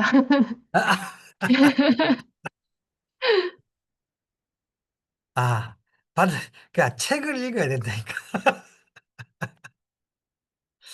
이게 뭐냐면 그 상속은 여러분 우리가 방송에서 보듯이 되게 황당한 일들이 많잖아요. 혈연을 따지잖아요. 옛날엔 누구죠? 그 가수 유명한 친구가 구하라. 사망한 다음에 구하라 그죠? 구하라가 사망한 다음에 구하라를 버렸던 엄마가 와가지고 돌봐주지도 않았던 엄마가 와가지고 그 상속재산을 다 가져갔잖아요. 근데 그걸 막을 수 있는 법적 규정이 없어요. 그 상속은 혈연 중심. 예를 들어서 이 배다른 동생이 그 새어머니가 낳은 자녀가 이건 다 내 거야라고 했을 때 그 다른 언니와 그 누나와 오빠들은 형들은 아무런 권한이 없어요. 법적으로 뭐 가족이었냐 아니냐 당연히 법적으로 다 가족이죠. 재혼한 가정인데 근데 여기 하나 중요한 게 뭐냐면 그럼 이상하잖아요. 그죠? 이 새어머니가 나는 내 돈을 내가 낳은 자녀한테만 물려주겠어라고 의도했던 게 아니에요. 몰랐던 거죠. 뭘 몰랐냐면 입양이라는 서류 절차를 통해서 내가 낳지 않은 자녀를 그냥 입양하면 다 상속권을 가지거든요. 그걸 안 하면 그걸 안 가지. 그 요즘에 재혼 가정들이 되게 많기 때문에 어 뭐 남자와 여자가 결혼하는데 각자의 배우자들이 있어요. 각자의 자녀들이 있어요. 이러면 결혼하면 이 사람의 자산은 자기가 낳은 그러니까 생부나 생모의 자산들 그대로 상속받고 그래요. 근데 내가 결혼했기 때문에 사랑하니까 내가 낳지 않은 내하고 혈연이 관계가 없는 자녀들한테도 주고 싶어라고 하면 입양을 하면 돼요. 근데 그걸 안 하면 상속 관계가 안 생겨요. 그래서 이런 것들이 우리가 법과 제도에 대해서 우리가 좀 알고 있는 거 이런 것들하고 좀 다른 측면들이에요. 그러니까 신탁이라고 하는 건 이제 좀 다른 측면에서 우리가 활용할 수 있는 또 방법들이 이제 다르게 있는 건데 그래서 이런 것들을 여러분들 좀 아시면 우리가 미리미리 좀 조치를 하고 선택하고 방법들을 알 수 있는 방법들이 이제 여러 가지가 있는데 사실은 저런 걸 잘 모르면 되게 황당한 경우를 당할 수 있는 거죠. 이 새어머니 돌아가셨는데 이 사례는 우리 같이 스타디했던 분의 실제 사례인데 재혼한 어머니가 돌아가시고 난 다음에 상속 문제를 처리하러 갔는데 그 상속 재산에서 자기는 하나도 권한이 없더래요. 마치 어머니하고 같이 사는 몇십 년이 그냥 삭제되는 느낌이 살짝 들었대요. 근데 이 가족은 당연히 형제들끼리 사이가 좋아서 그냥 아무 문제 없이 잘 협의를 했기 때문에 아무 문제가 없었어요. 근데 만약에 동생이 누나 형 몰라 이거 다 내 거야 이랬으면 그냥 가족관계 다 끊어지고 그동안의 세월이 전부 다 부정당하고 이런 일들이 생기는 거죠. 그래서 이런 게 이제 제도와 관련된 리스크란 부분들인데 이런 부분들에 대한 감이 우리가 있을 필요가 있어요. 여러분들이 에이 나는 뭐 상관없어 이런 생각을 하실 수도 있는데 우리가 지금 현재 1억 정도만 있다 하더라도 이 돈이 우리가 잘 불리고 계속해서 자산을 잘 키워나가면 이 돈이 30년, 40년 되면 이렇게 불어나거든요. 그럼 다른 자산과 함께 이 자산을 그냥 물려줬을 때는 이런 돈들도 40년 지나면 이게 45억 이렇게 불어날 수 있으니까 이렇게 되면 이게 상속재산 대상이 될 수 있는 거죠. 내가 가진 자산이 지금 그렇게 많지 않다 하더라도 그 자산이 잘 불어나면. 그 다음에 정려라고 하는 부분들도 좀 보면, 어, 그, 우리가 미리 자녀들한테 정려를 할 때 가지고 있는 자산을 모두 다 정려를 하면 어떤 일이 벌어지죠?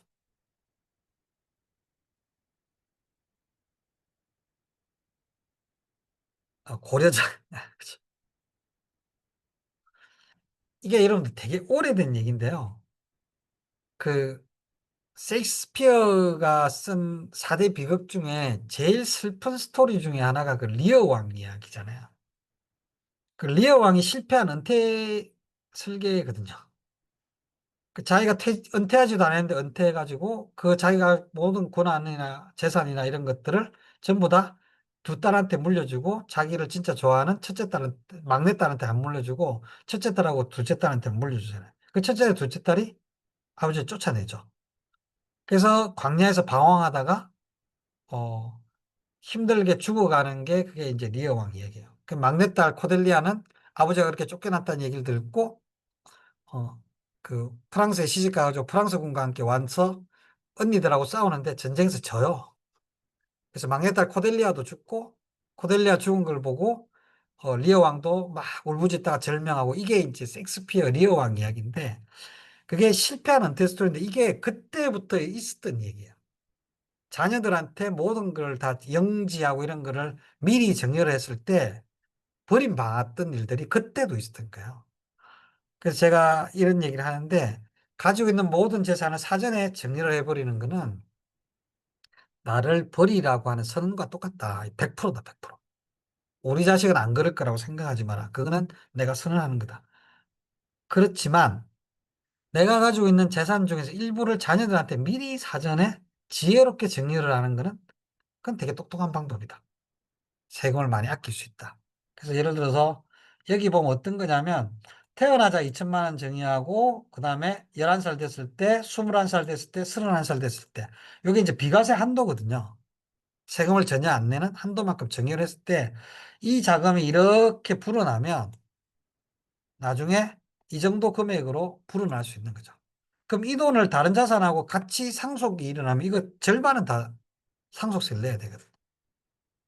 그래서 미리미리 정리를 하면 좋다. 근데 정리를 할 때 우리가 불리기에서 생각했던, 나누었던 것처럼 자녀들한테 그 돈을 어떻게 물려준다?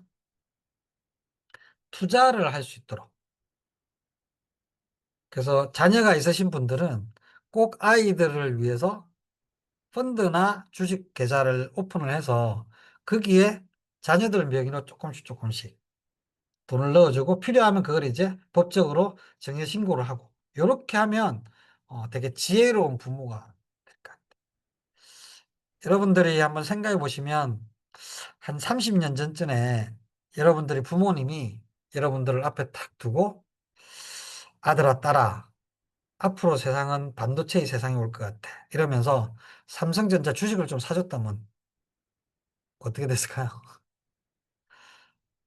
여러분 인생이 좀 많이 바뀌어 있지 않을까? 이런 생각을 해보는데, 그러니까 자녀들을 위해서 미리 일정한 금액들을 사전에 투자를 통해서 자산을 증식시키도록 가이드를 주고, 설날 때 돈 받은 거, 용돈 받은 거에 좀 아껴서 하면 매칭으로 해서 해주든지 이런 방법들 통해서 아이들이 돈에 대해서 알고 그 돈이 어떻게 움직이는지 불어나는지 이런 부분들 알게 해주는 게 되게 중요한 것 같아요. 워렌 버핏이 될 수 있었던 이유는 워렌 버핏의 아버지가 있었기 때문에 가능한 거거든요. 우리가 그 정도는 안 되더라도 미리 자녀들한테 투자에 대해서 알게 해주고 이런 건 좋은 것 같아요. 그거를 또 제대로 하면 세금도 아낄 수 있으니까 그렇게 한번 하시는 멋진 엄마 아빠가 되면 좋겠다. 그래서 나중에 애들이 컸을 때 우리 엄마 아빠는 이렇게 현명하신 분이셨어요. 내가 어릴 때 어, 주식통장, 펀드 투자를 오픈하셔가지고 저한테 투자에 대해서 알게 해주셔가지고 제가 경제적인 자유를 일찍 남들보다 얻을 수 있었습니다. 우리 엄마 아빠 사랑해. 뭐 이럴 수 있으면 되게 좋지 않을까. 그래서 미리 이런 부분도 좀 해주면 좋겠다. 이런 권유를 드립니다. 그래서 이 부분들은 어떻게 하는 것들이 좋을지 이런 것들은 좀 상담이나 이런 것도 통해서 디자인을 미리 좀 해보시는 거는 되게 도움이 될 것 같아요. 그래서 마지막에 이제 사기적 위험을 근데 사람들이 사기를 왜 당할까요?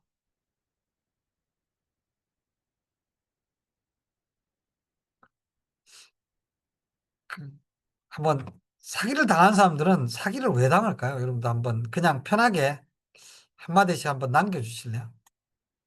사기 되게 다양하잖아요. 요즘에 그 디지털 사기들도 있고,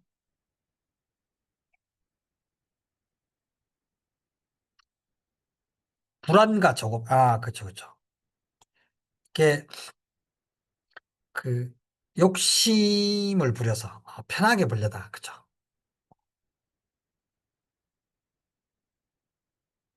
그죠. 똑똑한 사람들이, 이게 사기당한 사람들이 멍청한 사람들이 아니에요, 그죠? 여러분들 보면 예전에 누구죠?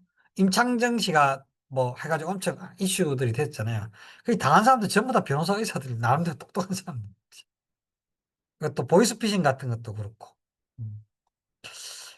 개인적으로 아들 녀석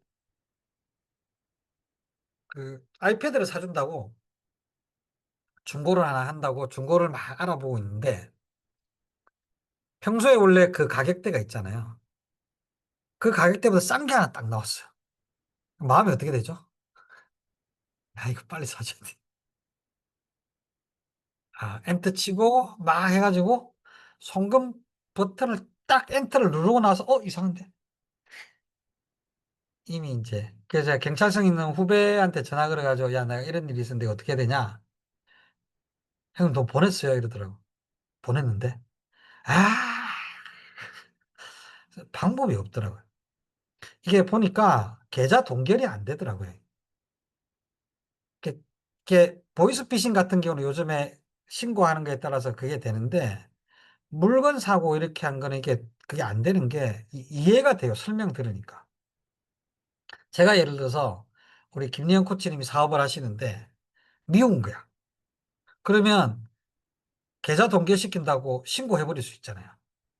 그 신고한다고 동결이 되면 어떻게 돼요?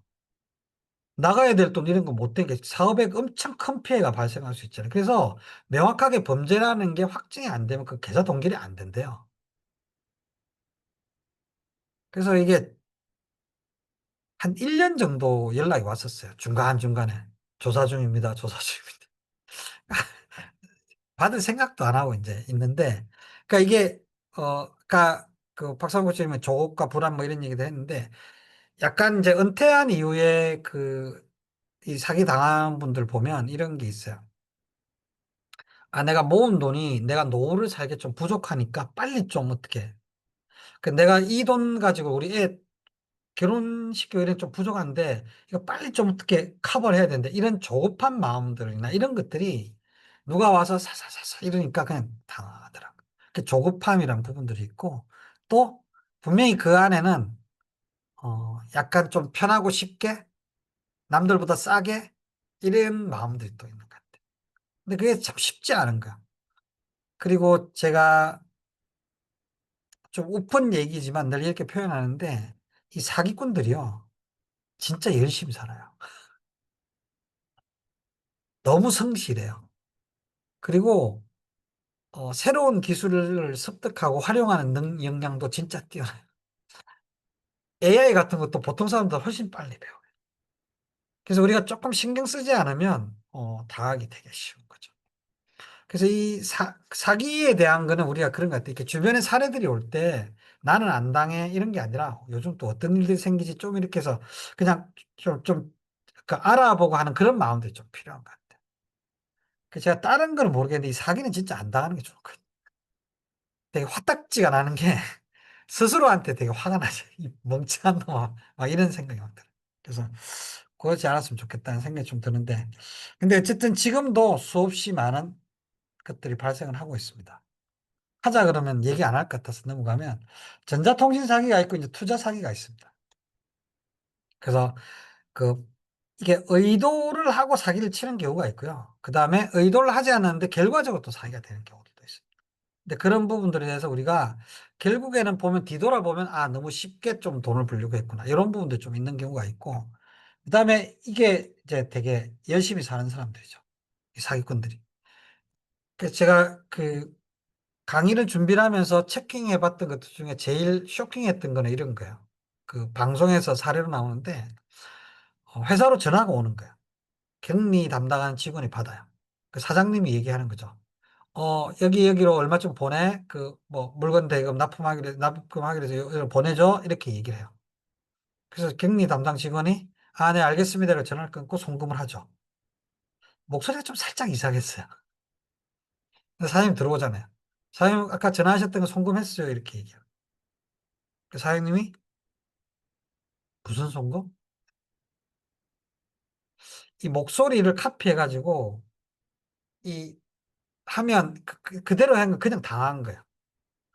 그래서 이게, 야, 그래도 그게 그렇게 당하나 싶은데, 격리 담당 여직원 입장에서 사장님 목소리 좀 이상한데 다시 전화 걸어가지고 야 네가 전화한 거 맞냐 이렇게 물어보기 이상하잖아요. 쉽지 않잖아요. 회사로 전화 왔는데. 그러니까 그냥 이제 당하는 경우도 그러니까 이게 뭐 AI가 그 영상으로 그 해가지고 뭐 이런 것들은 뭐 그냥 비비지한 거고 앞으로 AI가 점점 발달하고 이럴수록 되게 많이 생길 것 같아요. 당하는 사람들이. 되게 조심할 필요가 있다. 라는 생각이 좀 듭니다. 그래서 이 크게 이제 네 가지 리스크 부분들을 얘기한 걸 정리를 해보면 관계적 위험, 신체적 위험, 제도적 위험, 사기적 위험 이 네 가지를 얘기를 해볼 수 있어요. 그래서 이 관계적 위험은 가족 관계, 지인 거래, 동업 파트너 요게 이제 대표적인 거고 신체적 위험은 질병, 사고, 사망, 후유장애라는 부분이 있고 이거는 세금이 제일 그다음에 요거는 보이스피싱이나 이런 디지털 사기와 투자 사기 크게 얘기를 할 수 있고요. 대책이라고 하면 저는 이제 관계적 위험에 있어서는 상황을 보는 것과 서류 작성을 우리가 좀, 나중에, 에이, 그때 좀 불편하더라도 서류 작성을 할 걸라는 생각이 들 때, 그때 후회하지 말고 서류 작성을 좀 금액이 좀 어느 정도 규모가 있을 때 하는 것이 좋겠다는 생각이 들고요. 그다음 신체적 위험은 이제 보험 디자인 잘하는 게 필요하고, 요거는 세금 플랜 잘하는 게 필요하고, 요거는 탐욕 자기과시나 경계적 태도, 이거는 어, 그 좋은 걸 왜 나한테 얘기하겠어? 라고 하는 게 되게 제일 심플한 건데, 이제 그런 생각도 좀 하면 좋겠죠. 제가 여러분들한테 이거 진짜 괜찮은 거 있는데, 내가 니한테만 얘기해 주는 거니까, 그러니까 해보자라고 했을 때, 저한테 그런 얘기를 직접은 안 하더라도 속으로, 네가 그 좋은 걸 왜 나한테만 얘기하냐? 라는 생각을 우리가 할 수 있으면 좀 구체적으로 물어보고 이렇게 할 수 있을 것 같아요. 근데 여러분들 이런 부분도 좀 보시면 좋을 것 같고, 그래서 여기 보면, 제가 이렇게 와이즈라고 하는 거를 이렇게 말로 만들어 봤는데, 처음에 경계하는 거. 나한테 이렇게 쉽고 편하게 돈을 벌 수 있거나 하는 것들을 왜 제가 얘기하지? 라고 하는 경계하는 태도. 그 다음에 제도와 이런 부분들에 대해서 좀 알아보려고 하고 변화들이 어떻게 생기는지 체크하는 거 이런 것들이 좀 필요한 것 같아요. 그래서 지금 최근에 이제 상속세 관련된 부분들도 변화들이 있고 뭐 이런 부분들이 있는데 그러니까 이런 것들이 변화되면 나한테 어떤 영향이 있을까 이런 것들을 여러분들이 좀 그 상속이나 이런 거 설계할 일이 생기면 미리 세무사들하고 좀 미리 준비를 좀 하는 게 좋아요. 제일 답답한 게 어떤 경우냐면 전화 와가지고 야 우리 장인 이제 6개월 남았다는데 그 상속 문제 어떻게 좀 할 수 없냐? 이런 얘기가 제일 황당한 거예요. 그 방법이 없거든요. 한 6개월, 1년 남았을 때 그 상속세 줄이려고 무슨 짓 하다가 잘못하면 덤택이 훨씬 더 많이 쓸 수 있기 때문에 그거 하면 안 되거든요. 그러니까 미리미리 좀 준비를 하면 좋은데 그런 것들에 대한 생각들을 미리 좀 살펴보고 하는 거. 그게 필요하고 관계적 위험에서는 지속 가능성을 생각하면서 상황을 보세요. 어떤 게 관계가 지속 가능한데 좋은지. 라고 해서 시츄에이션이라는 말을 만들어 봤고, 그 다음에 신체적 위험에서는 평가. 내가 어느 정도 보상을 받을 수 있지 평가하고, 어느 정도 보장이 필요할지 잘 알아보고, 그것에 대해서 적절하게 합리적으로 보장하는 거.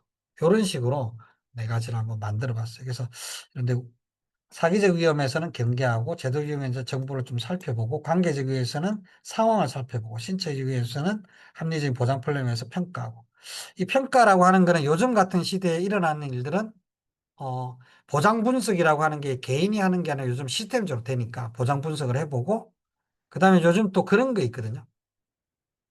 그 유전자 분석을 해서 질병 예측을 해요. 그 내가 가지고 있는 유전자 그다음에 건강검진 이력들을 가지고 이 사람은 어떤 질병 걸릴 확률이 높다라고 하는 부분에 또 나오는 게 있으니까 그런 서비스를 제공을 해서 또 진단을 하는 게 있으니까 그런 것들을 통해서 좀 나한테 맞게 합리적으로 좀 보장을 받아보는 것. 이런 것들이 보험료를 낮추면서 보장을 제대로 받는 방법일 수 있을 것 같아. 이런 것들 한번 보시면 좋을 것 같다. 네. 그 다음에 이제, 지금까지 한 거에 대해서 Q&A가 있는지 혹시나 아니면 또 질문이나 이런 게 있을지 잠깐 좀 얘기를 해볼게요. 제가 이걸 중지하고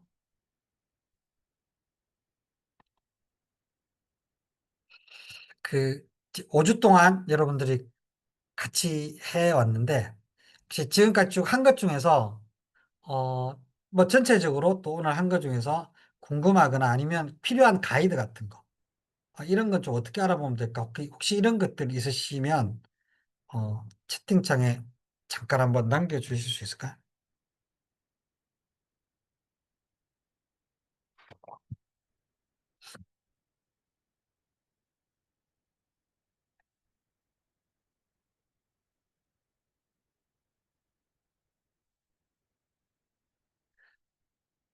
어떤 얘기들인지 한마디씩 남겨주시면 감사하겠습니다.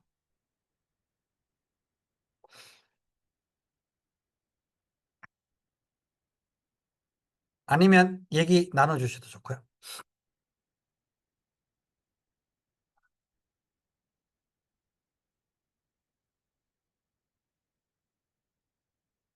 채팅창에 글이 올라오고 있거든요.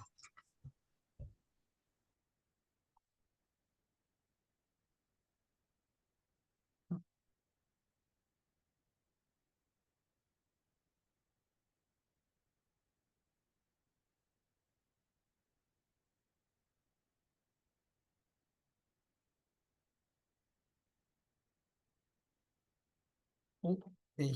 저는 예. 채팅창이 조금 느리게 됐어요. 잠깐만요. 볼까요? 어, 예. 보험 설계사 믿을 만한 분 구하는 팁. 예.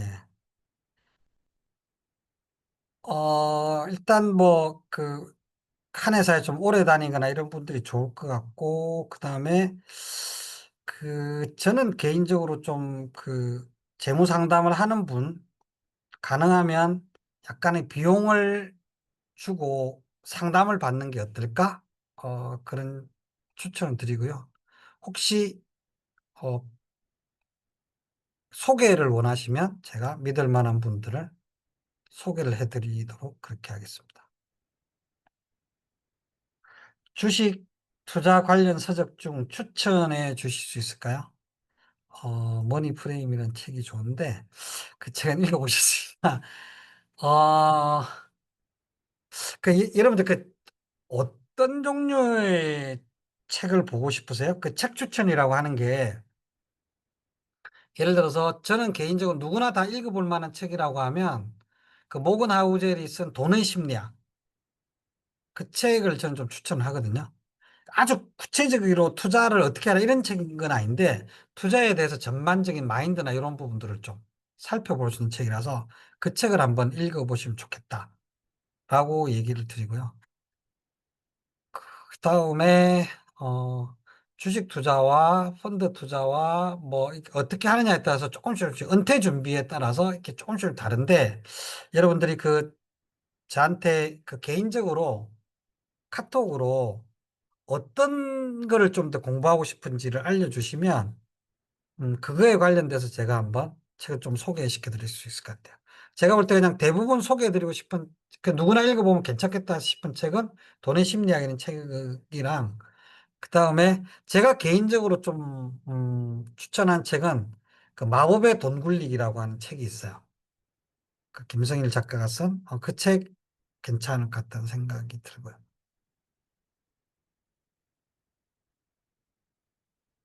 그다음에 우리 코치 중에 그 이령 소장님이 쓴 그 1등 기업 주식을 사라라고 하는 책도 좀 되게 쉽게 되어 있어서 여러분들 보시면 도움이 될 것 같고, 그 정도 소개해 드릴 수 있을 것 같고, 개인적으로 아마 좀 구체적인 게 있으면 얘기를 해 주시면 또 따로, 제가 뭐 책을 엄청나게 많이 보는 건 아니지만 혹시 도움이 되는 책 있으면 소개시켜 드릴게요. 개인 사업자 전문 코치 세무 관리, 현재 세무사에게 맡기고 있는 방식인데, 어, 네. 이게 뭐냐면, 세무사는 이제 세무를 보는 거고요.